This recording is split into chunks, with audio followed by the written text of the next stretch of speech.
Alhamdulillahirabbil alamin. Wa bihi nasta'inu ala umuri dunya waddin. Asyhadu an la ilaha illallah wa asyhadu anna Muhammadan abduhu wa rasuluhu amma ba'du. Qala Allah ta'ala fil Qur'anil Karim. A'udzu billahi minasy syaithanir rajim.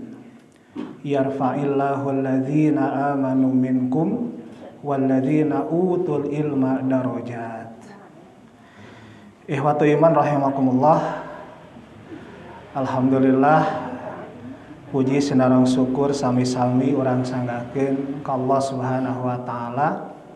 Rahing ku kersaning mantena dugi ka ieu saat urang masih sehat. Sarehat sadayana? Sehat. Sehat fisikna, sehat pesakna. Katinga raraina tos marah mah ari tos meser acuh lebaran.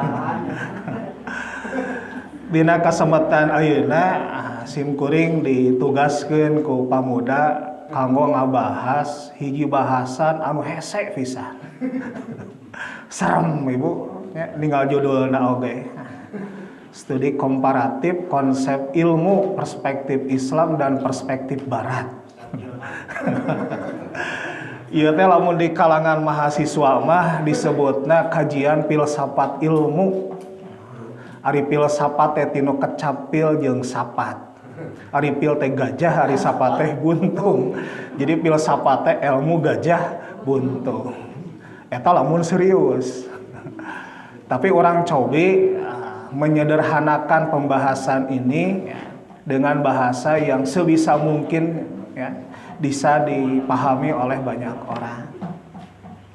Ikhwatu iman rahimakumullah. Dina ajaran Islam ilmu teh ngagaduhan posisi kedudukan anu kacida pisan pentingna. Dina bahasa Arab aya hiji ungkapan sanes hadisnya, ieu mah hiji ungkapan. Al ilmu si'arul islamil awwalu. Ari ilmu teh mangrupakeun siar awal Islam. Jadi siar pertama Islam itu adalah ilmu. Ari siar teh naon? Siar teh tanda, simbol ya.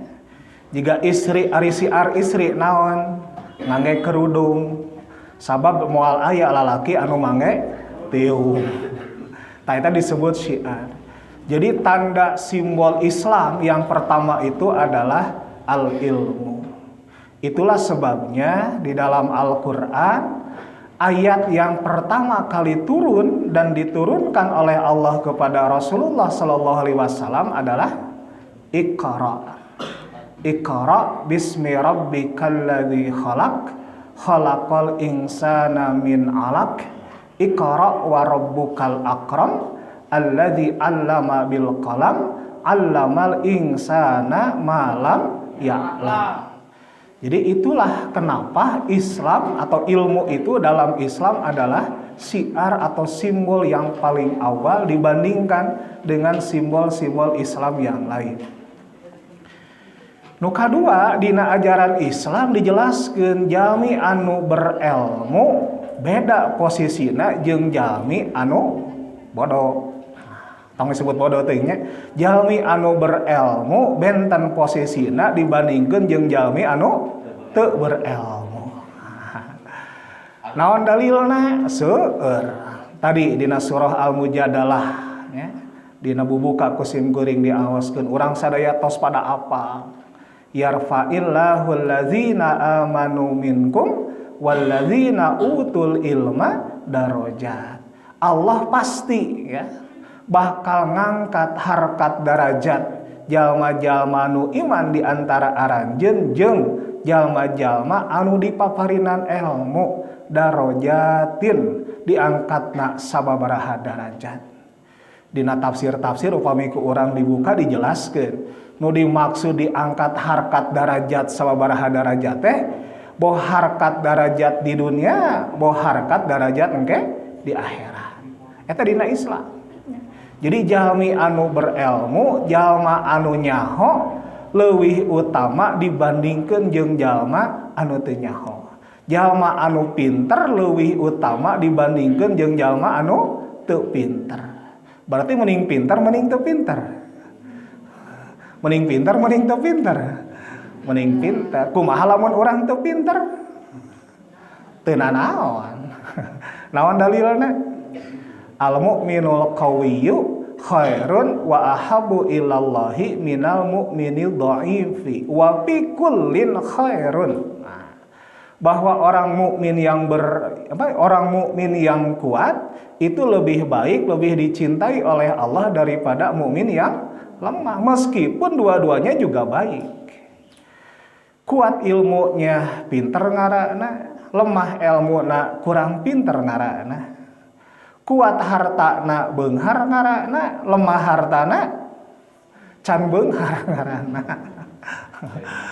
Lah kuat fisik sehat ngaranna, lemah fisik gering ngaranna. Anu sehat sae, anu gering oge sae, ngan lamun dibandingkeun langkung sae anu sehat. Naha anu lemah disebut sae, anu bodoh disebut sae, nu gering disebut sae, nu miskin disebut sae. Lamun kalemahan jalma nu iman eta tetep aya dina kaimanan jeung kaislaman. Ditakdirkeun urang teh anger we belet ti baheula nepi ka ayeuna teh, tapi urang tetep daek rajin ibadah. Eta sae.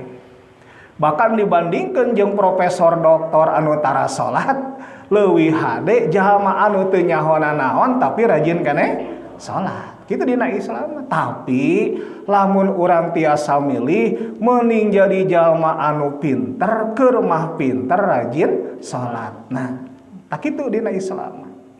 Jadi pada dasarnya orang yang berilmu itu kedudukannya berbeda dengan orang yang tidak berilmu. Bahkan dina surah naoningan Kul hal yastawil ladzina ya'lamuna wal ladzina la ya'lamun.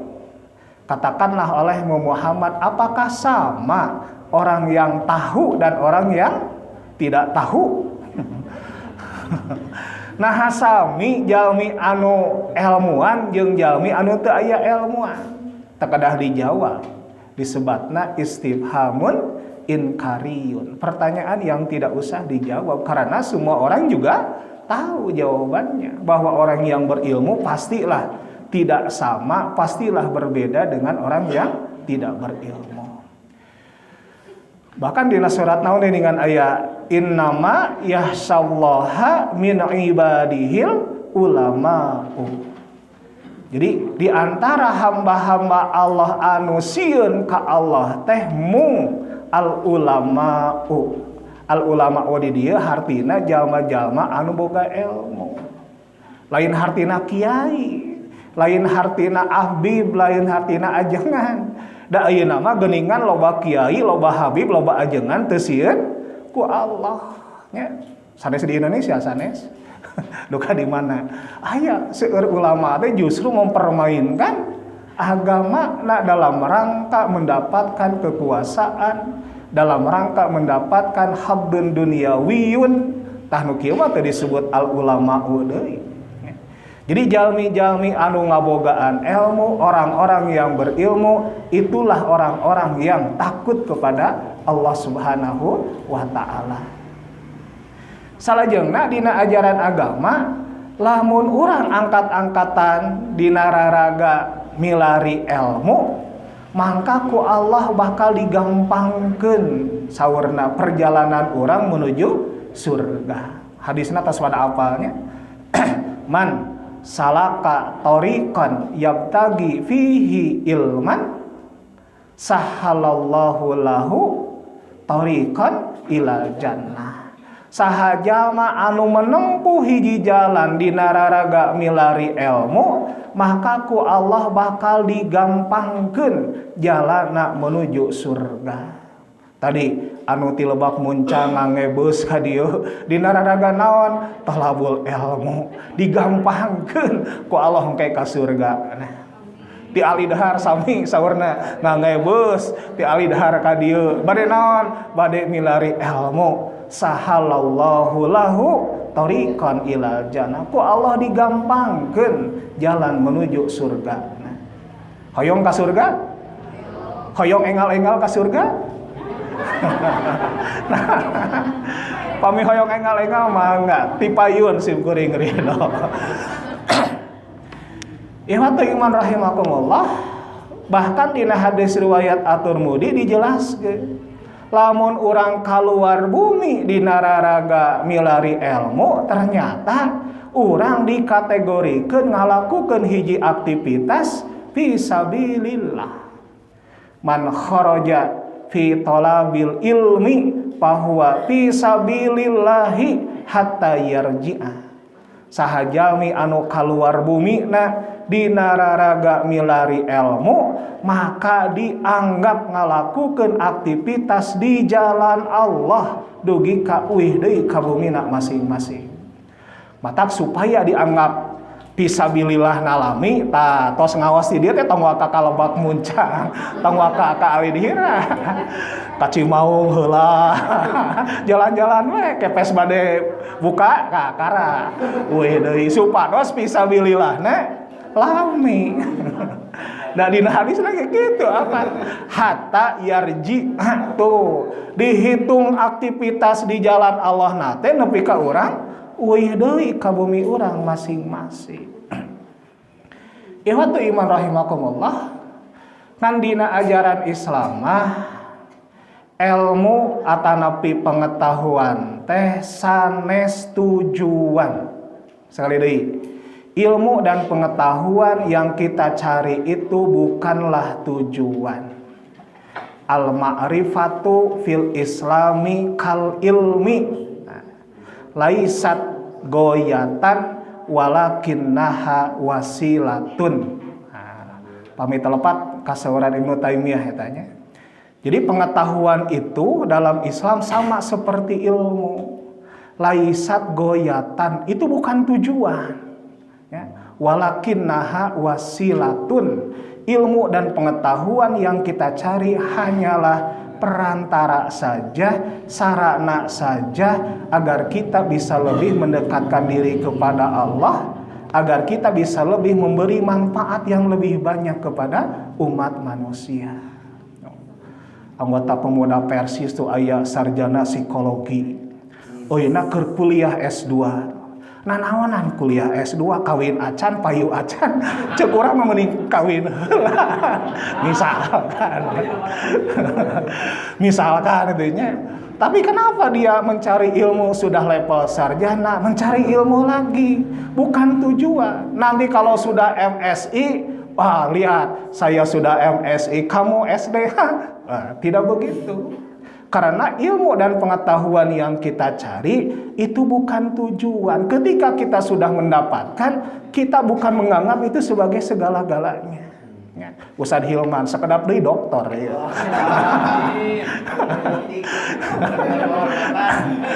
Doktor honoris causa di Universitas Persis mana. Ketika dia sudah jadi dokter, jangan mentang-mentang saya dokter, kamu sanawiyah, teu level, tidak begitu. Jadi semakin banyak ilmu yang kita cari, semakin banyak ilmu yang kita dapatkan, semakin tinggi level pendidikan kita, maka seharusnya semakin tunduk kita di hadapan Allah, semakin mendekatkan diri kita kepada Allah, dan semakin banyak manfaat yang kita bisa berikan kepada banyak orang lain. Itulah ilmu dan pengetahuan dalam Islam. Ya. Jadi laisat goyatan walakinnaha wasilatun. Ilmu dan pengetahuan itu bukan tujuan, tapi ilmu dan pengetahuan itu hanya wasilah saja, sarana untuk mendapatkan tadi ya, lebih dekat kepada Allah, lebih memberikan manfaat yang banyak kepada umat manusia. Salajengna dina konsep Islam, dina konsep Barat, aya sababaraha istilah anu peryogi ku urang dibentankeun. Lamun dina bahasa Indonesia ada ilmu dan pengetahuan. Lamun dina bahasa Inggris aya science dan knowledge. Lamun dina bahasa Arab aya dina bahasa Arab mah langkung seueur nya. Ada al-ilmu, ada al-ma'rifah, ada al-hikmah. Bahkan nanti ada kata-kata lain yang berkaitan. Ada as-saqafah, aya al-hadarah, aya at-tamadun jeung saterusna. Jadi lamun pemuda Persis ayeuna gaduh naon tah berperadabannya. Nah, kusim kuring dia taros ari peradaban bahasa Arab naon. Nah, as-saqafah, nah hadarah, nah tamadun biheung apaleun. Kudu ngaji deui. Tangke sesi selanjutnya ya. Saya tantang pemuda Persis untuk membongkar peradaban itu apa sih sebetulnya? Apakah peradaban itu saqafah? Apakah peradaban itu hadarah? Apakah peradaban itu tamadun? Waktu simkuring baheula keur di pemuda Persis, baheula daya nama mantan. Nah, waktu di pemuda Persis, istilah yang sering didengungkan untuk peradaban itu adalah tamadun. Padahal itu salah. Misalkan gitunya. Nah, tapi ulang ngabahas jauh ting lah. Urang bahasa anu di ya. Jadi ada al-ilmu, ada al-ma'rifah. Ada science, ada knowledge, ada ilmu, ada pengetahuan. Dina bahasa Indonesia, naon bedana ilmu jeung pengetahuan? Urang Indonesia. Apa teh naon bedana ilmu jeung pengetahuan? Contohna kieu. Upami bade lebaran nya sabaraha dinten sateu acan lebaran, harga daging hayam pasti mahal. Eta mah rek ibu-ibu, rek ibu muda, ibu tua, setengah muda, pasti sadayana apa? Lamun rek lebaran daging hayam pasti mahal. Nah, itulah yang disebut dengan pengetahuan. Tapi lamun barudak aliyah anu diajar ilmu ekonomi, komo kelas IPS mah, dipelajari dina teori mikro, teori makroekonomi. Yang namanya dalam ilmu ekonomi itu, kalau ada permintaan naik, ketersediaan barang menipis, otomatis harga suatu barang itu akan naik. Oh, berarti naon sababna harga daging hayam naik? Sabab rek lebaran mah sararea mareuli hayam. Jadi permintaan naik, otomatis harga naik. Nah, mengetahui seperti itu disebut ilmu. Nya dina bahasa Indonesia. Namun dina bahasa Inggris aya istilah science, aya istilah knowledge. Naon bedana? Hampir sami. Science itu ilmu, kalau knowledge itu pengetahuan. Lamun dina filsafat tadi anu gajah buntung teh. Jadi yang namanya science itu harus empiris logis cenah. Harus logis sesuai dengan logika, harus empiris sesuai dengan fakta kenyataan. Lamun yang disebut knowledge mah tidak harus memenuhi standar-standar itu. Tadi dina bahasa Arab, dina Islam, aya nu disebut al-ilmu, aya nu disebut al-ma'rifah. Ari ilmu teh naon? Ilmu itu berasal dari huruf ain, lam, mim. Jadi akar katanya ain, lam, mim. Kata pakar bahasa Arab, ilmu itu berasal dari kata alamah. Alamah itu artinya tanda. Nah, kenapa sesuatu pengetahuan disebut ilmu? Asalna tinu tanda. Contoh, aya pemuda Persis bogoh ka pemudi Persis. Cek pemuda Persis teh neng, aa bogoh ka neng. Ketika si pemuda Persis ngomong bogoh ka pemudi Persis, si pemudi Persis nate dia cuman senyum-senyum saja, wajahnya merah, kemudian wajahnya tertunduk. Dari sana si pemuda Persis dapat ilmu bahwa si pemudi sama perasaannya dengan dia. Kenapa? Sebab tanda yang ditunjukkan oleh si pemudi sesuai dengan apa yang diinginkan. Jadi ilmu itu berasal dari tanda. Sabaliknya, pemuda Persis ngomong ke pemudi neng, aa bogoh ka neng. Pemuda Persis pemudi Persis teh sarua banget teh beureum nama. Anu tadi mah beureum senyum menunduk, ieu mah beureum molotot. Dari tanda yang ditampakkan oleh pemudi Persis, si pemuda Persis dapat ilmu. Apa ilmunya? Bahwa perasaan si pemudi ternyata berlabuh ke lain hati. Nah, itu contoh. Jadi ilmu itu ternyata berasal dari kata alamah. Sebagian ulama, sebagian ahli bahasa mengatakan bahwa al-ilmu wal ma'rifatu mutarodifani. Jadi kata-kata ilmu dan ma'rifah itu mutarodifan. Mutarodifan itu artinya sinonim, sarua. Jika sangu jeung kejo. Ieu teh sangu kejo nya, kejo teh sangu teh kejo. Jadi ilmu teh ma'rifah, ma'rifah itu ilmu. Itu menurut madhab yang pertama. Tapi menurut madhab yang kedua ada bedanya antara al-ilmu dan al-ma'rifah. Misalkan dikemukakan oleh Ar-Raghib Al-Asfihani. Kata Ar-Raghib Al-Asfihani, yang disebut dengan al-ma'rifah, innal ma'rifata tustakhdamu lidilalati ala kulli ma yudraku asaruhu wa illam tudrak zatuhu. Wa ammal ilmu yutlaku ala ma tudraku zatuhu. Okelah mau diterjemahkan ini namanya. Jadi ma'rifah itu mengetahui sesuatu, tapi mengetahuinya itu dari asar, dari bekas, dari dampak, dari pengaruhnya. Tidak memahami, tidak mengetahui hakikat sesungguhnya. Itu pengetahuan.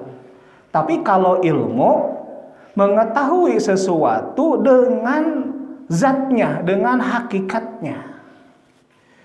Jadi lamun orang keur ngariung ujug-ujug aya jamaah anu nutupan irung. Kenapa itu? Bau, berarti ada seseorang yang hitut. Nah, itu disebut ma'rifah. Nah, ma'rifah dan tidak diketahui dari hakikat hitut. Nah, hakikat hitut adalah bla bla bla bla. Zat hitut adalah zat cair, zat padat atau zat beracun, kan tidak diketahui. Pokoknya mah aya dampakna, nah itu ma'rifah. Kalau ilmu itu harus memahami hakikatnya. Nah, contoh, kita mengenal Allah itu disebut ma'rifah atau disebut ilmu? Mengenal Allah, mengetahui Allah itu ilmu atau ma'rifah? Ma'rifah. Nah, sabab kita tidak tahu ari Allah bentukna kumaha, pangambungna kumaha, socana kumaha, ngagoler atau ngadeg jeung saterusna. Kita tidak paham, tidak mengetahui hakikat Allah yang sesungguhnya. Tapi kita bisa mengetahui pengaruh yang ditimbulkan oleh Allah. Ayana urang, adanya diriku, dirimu, dirinya, ya.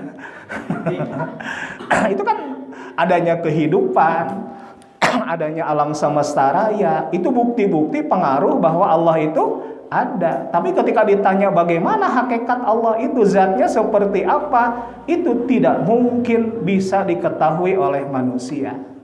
Makanya mengetahui Allah, mengenal Allah dalam bahasa Arab bukan al-ilmu anillahi, tapi al-ma'rifatu anillah.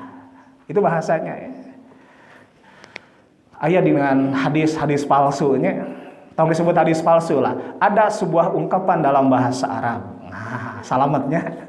Ungkapan itu mengatakan, man arafa nafsahu faqad arafa rabbahu. Siapa yang mengetahui dirinya, maka dia mengetahui Tuhannya. Hadis palsu.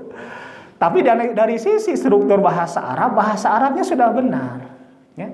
Jadi tidak man alima nafsahu faqad alima rabbahu. Nah, sebab tidak mungkin kita mengetahui hakikat kita sesungguhnya. Ya. Kita tidak mungkin mengetahui hakikat Allah yang sesungguhnya. Kita hanya mengenal. Itu yang disebut dengan ma'rifat itu. Jadi sekali deui, ari ilmu mah masagi sagala-gala, na paham ngarti na teh. Matak dina usul fikih geuningan baheula diajar. Kumaha cenah? Al ilmu kumaha? Sifatun yankashifu bihal matlubu inkisyafan taman. Jadi ilmu itu harus yankashifu bihal matlubu inkisyafan taman. Harus ngaboleng klak sagala-gala na katingali. Termasuk tadi hakikatnya, zatnya kudu diketahui segala-galanya. Itulah ilmu. Kalau ma'rifah tidak usah dan memang tidak bisa ke sana, tapi kita bisa melihat, mengetahui dari dampak atau pengaruh yang ditimbulkannya. Eta mah bade satuju sareng madhab kahiji mangga dina praktekna mah sarua lah ilmu teh makrifah teh ilmu itu pengetahuan itu ilmu, silahkan. Atau mau madhab yang kedua bahwa ilmu itu lebih naon ngaranna teh lebih spesifik dibandingkan dengan pengetahuan. Nah, selanjutnya bagaimana perbandingan komparasi antara konsep ilmu dalam dunia barat dengan konsep ilmu dalam dunia Islam. Kalau kita belajar filsafat ilmu, untuk mengetahui sesuatu ilmu itu ya dilihat dari perspektif filsafat, biasanya ada 6 komponen yang ditelusuri. 1, makna realitas. 2, makna kebenaran, truth claim ya. Bisi teu ngarti makna kebenaran. Anu katilu tentang sumber ilmu. Yang keempat, bagaimana cara mengetahui atau mendapatkan ilmu. Yang kelima, apakah ilmu itu bebas nilai atau tidak. Dan yang terakhir tentang aksiologi ilmu, apa manfaat ilmu. Eta bahasa kerennya begitunya. Nah, kita sederhanakan. Yang pertama, naon bedana ilmu ceuk agama Islam jeung ilmu dina pemahaman orang-orang barat. Satu tadi dari sisi makna realitas. Makna realitas itu artinya apa sih objek yang bisa dijadikan objek ilmu itu? Segala sesuatu selain Allah itu disebut makhluk. Segala sesuatu selain Allah itu disebut alam semesta raya. Segala sesuatu selain Allah itu disebut kosmos, universe. Kan kosmos Ibu Imot? Aya makrokosmos, aya mikrokosmos. Itu teh alam semesta raya. Nah, dina bahasa orang Islam ya, dina bahasa teks-teks berbahasa Arab, alam semesta raya itu disebut al-kaun, alam semesta. Al-kaun itu ada 2. 1, kaun yang mahsusun. Jadi alam semesta yang bisa diindrawi, bisa katingali, bisa kadenge, bisa kacagap, bisa teramati. Itu disebut alam semesta raya yang mahsusun. Kalau bahasa Al-Qur'annya apa? Alimul ghaibi wasyahadah. Nah, asyahadah atau asyuhud. Jadi asyahadah atau asyuhud atau mahsus, atau bahasa sederhananya alam fisika. Alam semesta raya yang bisa dilihat, diraba, lain diterawang, dilihat, diraba, ya pokoknya bisa tertangkap oleh panca indera kita. Yang kedua, ada alam yang disebut al-ghaib, alimul ghaibi wasyahadah. Al-ghaib ini dalam bahasa lain disebut ghair mahsus, alam yang tidak bisa diindrawi. Kalau bahasa filsafatnya namanya metafisika. Jadi ada alam fisika, ada alam metafisika. Jadi alam metafisika itu sesuatu yang tidak bisa dilihat, tidak bisa diraba, tidak bisa dibuktikan kebenarannya berdasarkan pengalaman. Contoh, misalkan tentang alam kubur. Dalam Islam ada ilmunya bahwa nanti setelah kita meninggal dunia, kita akan memasuki alam barzah atau alam kubur. Di alam barzah, di alam kubur teh aya nikmat kubur, aya siksa kubur, aya azab kubur. Tapi sanes azab kubur di Indosiarnya. Itu ilmu. Kenapa ilmu? Karena kita mendapatkannya dari Quran, dari hadis. Nah, model objek kajian seperti ini tidak bisa diakui dalam konsep ilmu perspektif barat. Jadi cek orang barat nu palalinter teh nalika umat Islam nerangkeun rehna geus maot teh bakal aya kahirupan, kata mereka itu bukan ilmu. Itu bukan sains ya. Itu mah hurufat saja, itu mah hayalan-hayalan saja.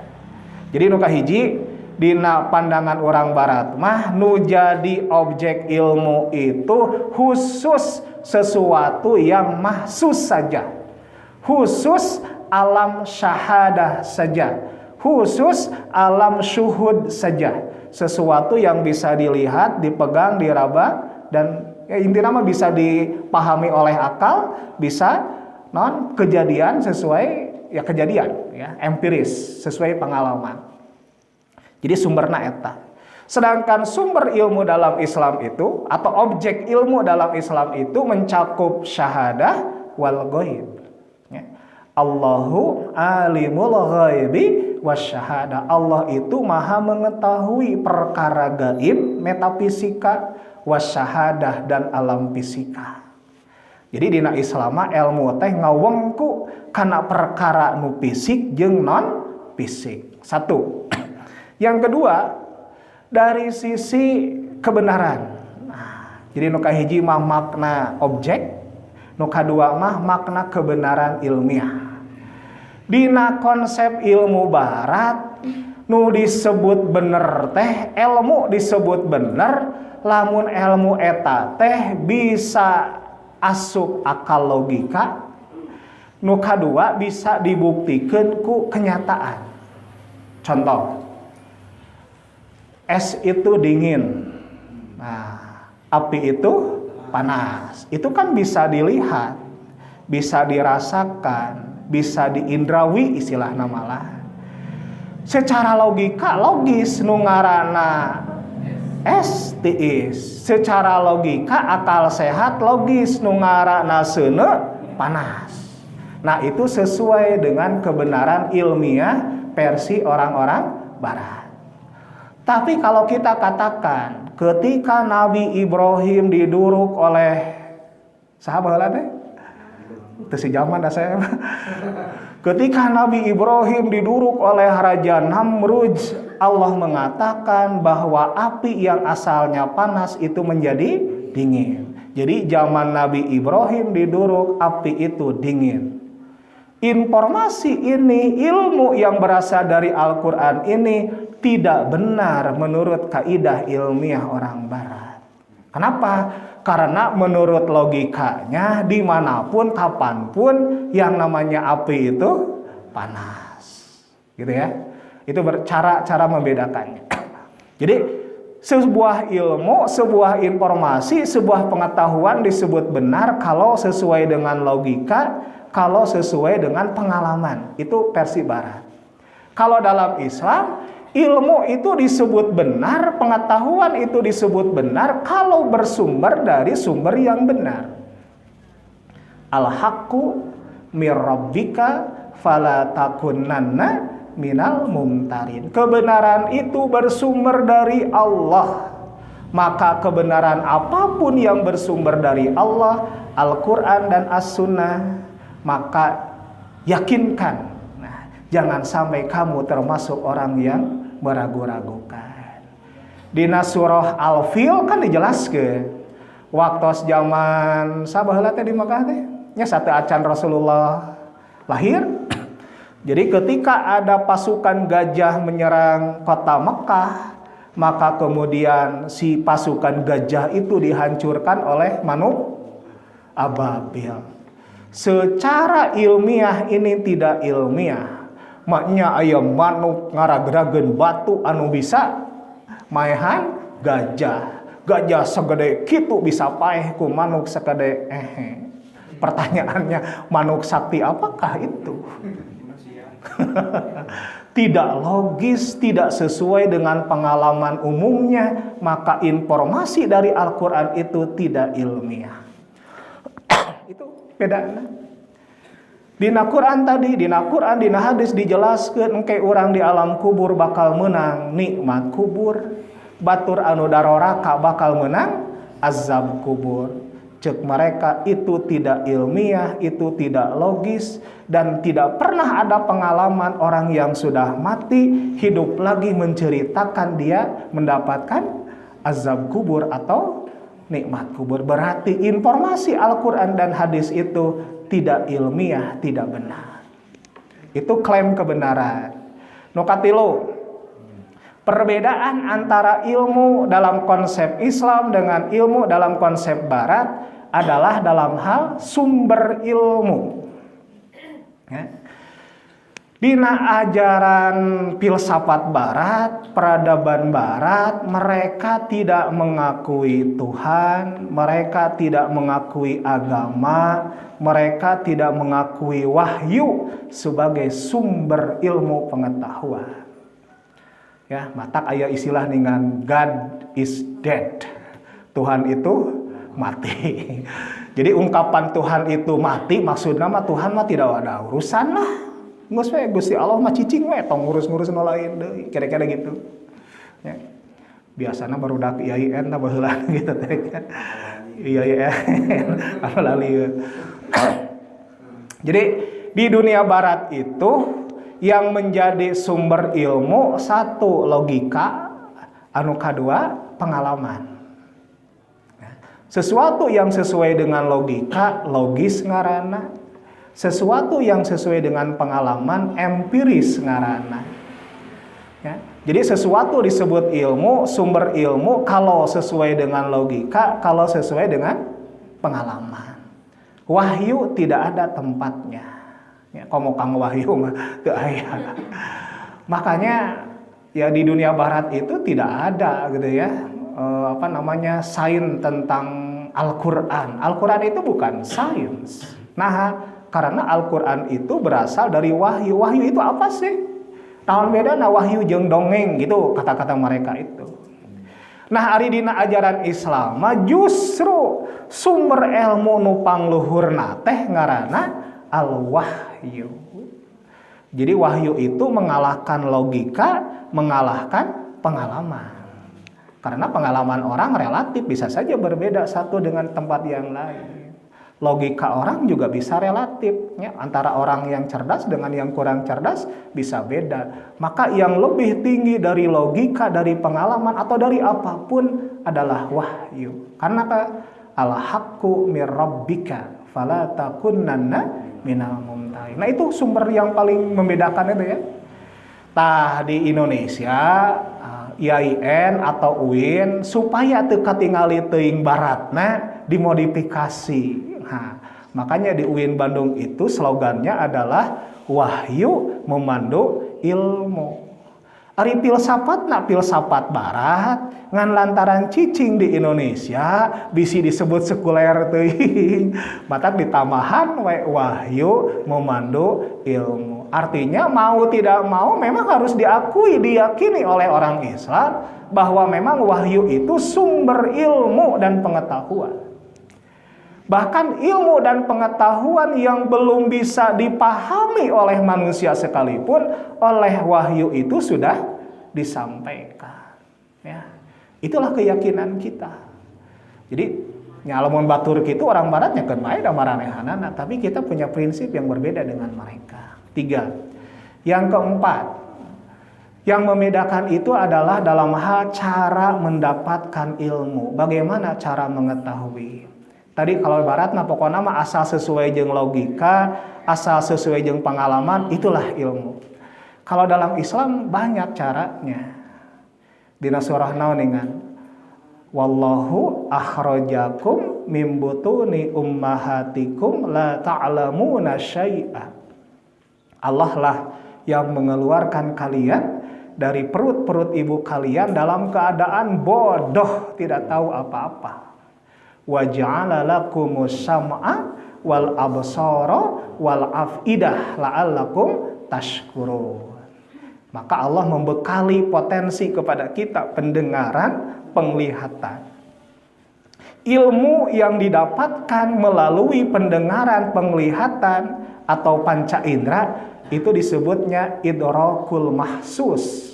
Nah, jadi mengetahui berdasarkan panca indera.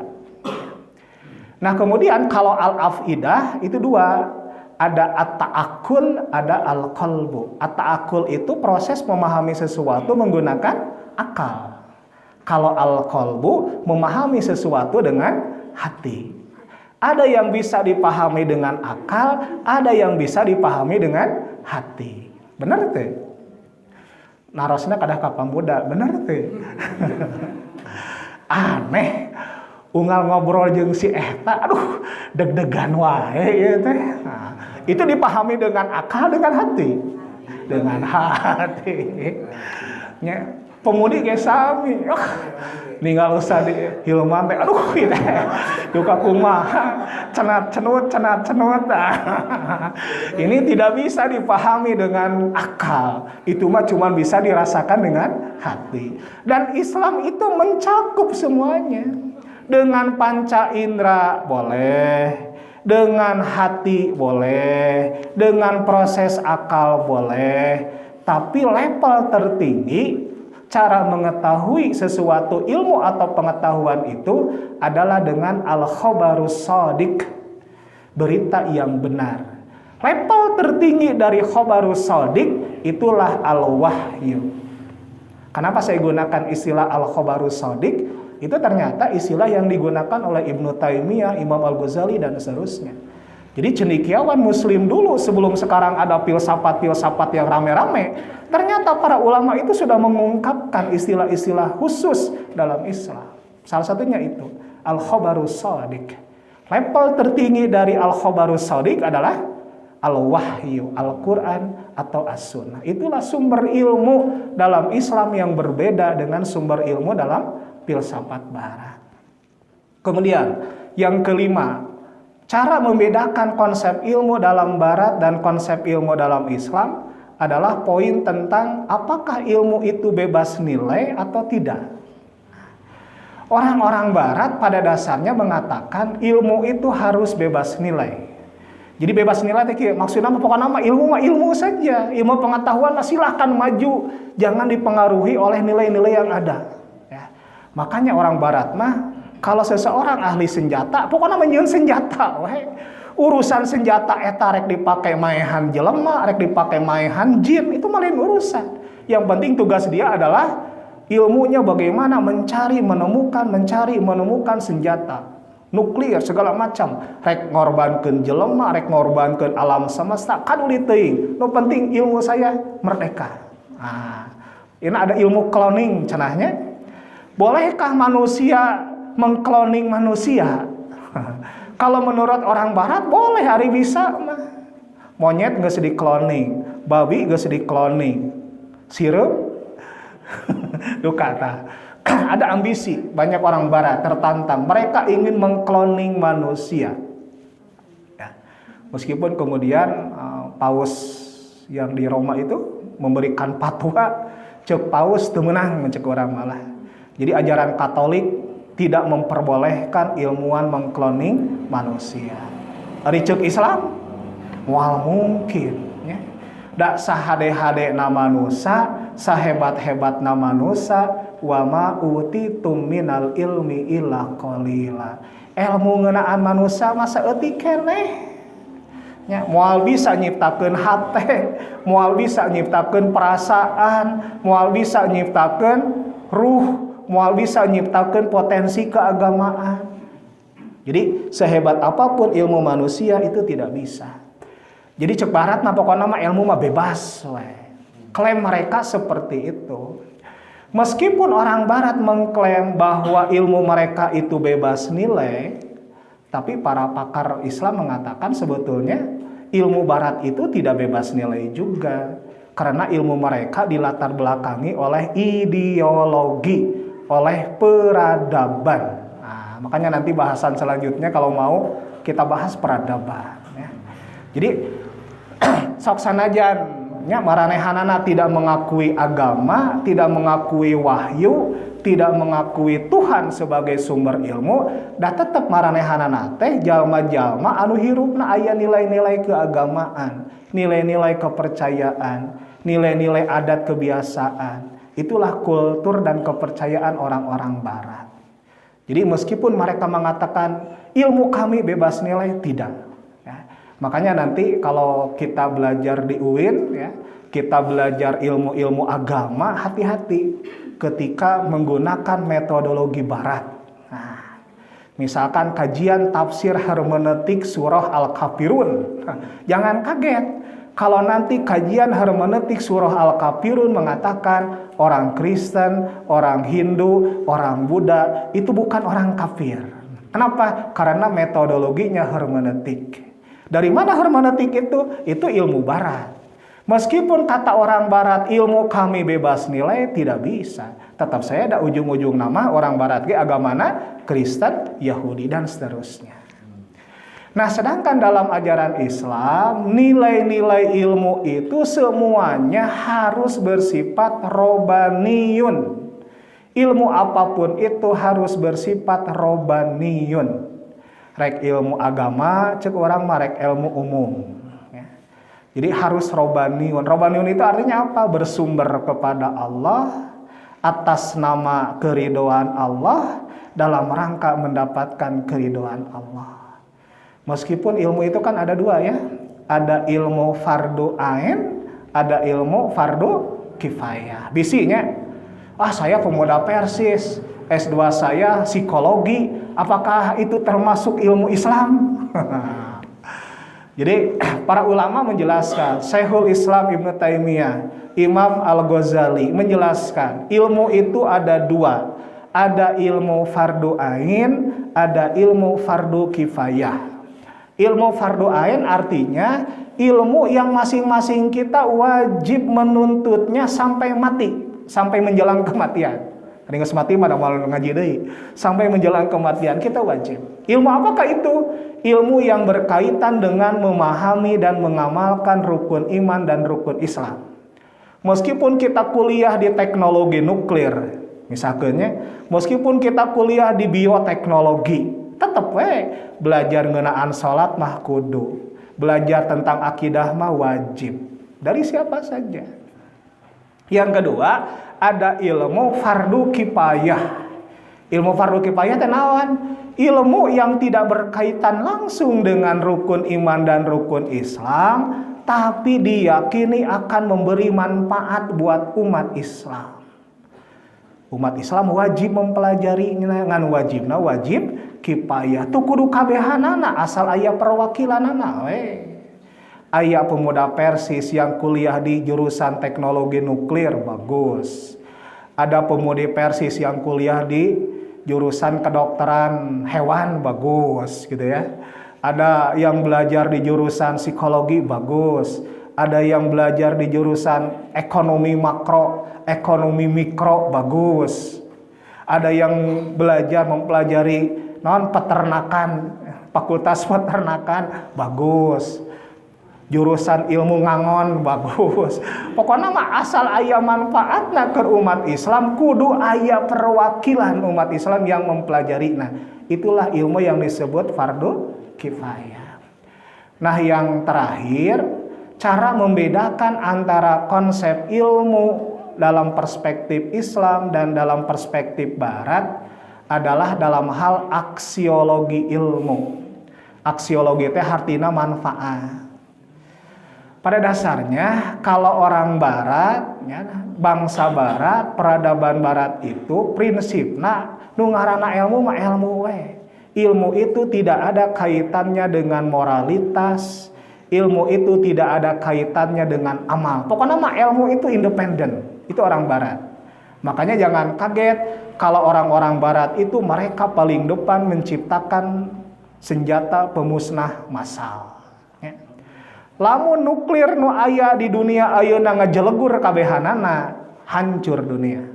Jangankan semua lah, Amerika we hijinya dikasih gempa oleh Allah misalkan 10 skala Richter, hancur Amerika. Nah, beledug gabeh nuklir, nah hancur sakabeh dunia. Nah, kenapa? Karena mereka mengembangkan ilmu itu nggak peduli sama orang lain. Alam semesta mau rusak kayak, orang lain mau miskin kayak, mau kelaparan kayak, yang penting saya, bangsa saya, negara saya maju, kaduli teuing jeung batur. Nah, ilmu pengetahuan dalam peradaban Barat itu dikembangkan seperti itu. Sedangkan dalam Islam, ilmu dan pengetahuan itu harus memberikan manfaat. Matakna Rasulullah SAW sok ngadua di antara doana teh, Allahumma inni a'udzubika min ilmin la yanfa. Gusti, abdi nyuhunkeun panyalindungan ka Gusti tina ilmu anu teu aya manfaatna. Naon ilmu nu teu aya manfaat teh? Ilmu yang tidak bermanfaat itu satu ilmu yang tidak lebih mendekatkan diri kita kepada Allah. Silakan ilmu apapun kalau bisa mendekatkan diri kepada Allah, membuat kita takut kepada Allah, maka itulah yang disebut innama yakhsyallaha min ibadihil ulama. Gitu ya. Yang kedua, ilmu yang bermanfaat itu artinya ilmu yang berkontribusi untuk kebaikan orang lain. Ilmu agama membantu orang lain tercerahkan ila siratil mustaqim. Ilmu ngangon, naon manfaatnya? Memberikan pengetahuan kepada peternak supaya ngangon lebih profesional. Kudu aya manfaatna. Matak dina waktu subuh doa anu ku Rasulullah diajarkeun teh, Allahumma inni as'aluka ilman nafi'an. Jadi ilmu yang bermanfaat versi Islam, ilmu yang tidak memperdulikan manfaat atau henteu, itulah versi peradaban barat. Itu beberapa poin perbedaan antara konsep ilmu dalam perspektif Islam dengan konsep ilmu dalam perspektif barat. Kalau boleh saya simpulkan, pokoknya mah ilmu dina ajaran agama mah aya pertanggungjawabanana engke di akhirat gitulah. Sedangkan ilmu yang sifatnya barat mah urusan jeung akhirat.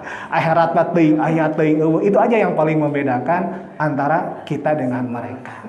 Mudah-mudahan kita bisa lebih yakin ya, bisa lebih antusias untuk memahami terutama ajaran agama kita, karena ajaran agama kita memang terbukti hudal linnasnya itu ya, menjadi petunjuk bagi manusia agar kita bahagia, selamat, bahagia dan selamat juga nanti di akhirat. Itu barangkali yang bisa saya sampaikan. Kalau ada pertanyaan silakan tanya ke Ustaz Hilman segala.